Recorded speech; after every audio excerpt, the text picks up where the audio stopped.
Duck and Percy enjoy their work at the harbor, pulling and pushing cars full of cargo to and from the quay.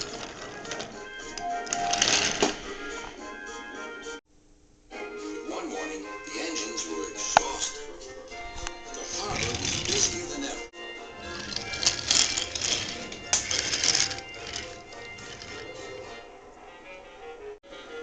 Sir Topham Hatt promised that another engine would be found to help them. "Huh, it's about time," said Percy. "I ache so much I can hardly get my wheels to move," agreed Duck. They waited for the engine to arrive. It came as a shock when he did. "Good morning," squirmed Diesel in his oily voice. The two engines had not worked with Diesel for a long time. "What are you doing here?" gasped Duck. "Your worthy Sir Topham Hatt sent me. I hope you are pleased to see me again. I am to shunt some dreadfully tiresome cars." "Shunt where?" said Percy suspiciously. "Where? Why, from here to there," purred Diesel. "And then again from there to here. Easy, isn't it?" With that, Diesel, as if to make himself quite clear, bumped some cars hard. "Oh!" screamed the cars. "Grrr!" growled Diesel. Percy and Duck were horrified. They did not trust Diesel at all. They refused to work and would not leave their shed. Sir Topham Hatt was enjoying his tea and iced bun when the telephone rang. "So there's trouble in the harbor yard? I'll be there right away."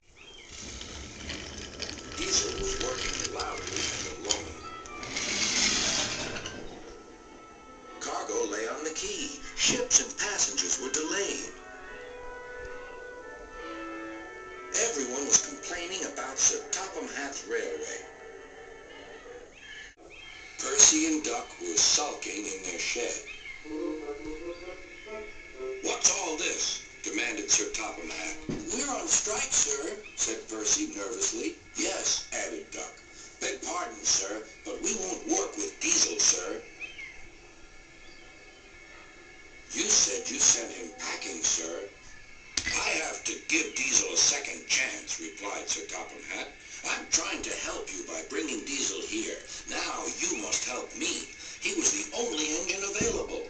Percy and Duck went sadly back to work. Next morning, things were no better.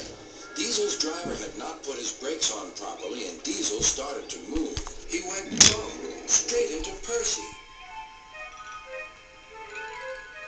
"Wake up there, Percy," scowled Diesel. "You have work to do." He didn't even say he was sorry to Percy. Later, Diesel bumped the car so hard that the loads went everywhere.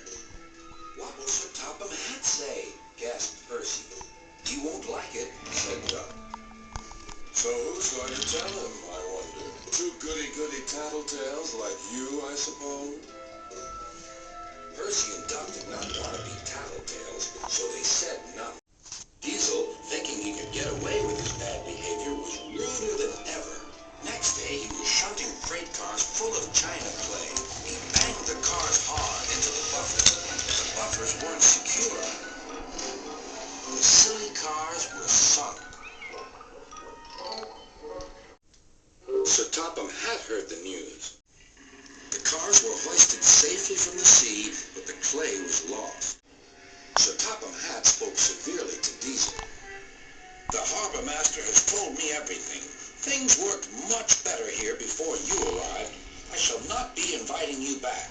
Now, Duck and Percy, I hope you won't mind having to handle the work by yourselves again." "Oh, no, sir. Yes, please, sir," replied the engines.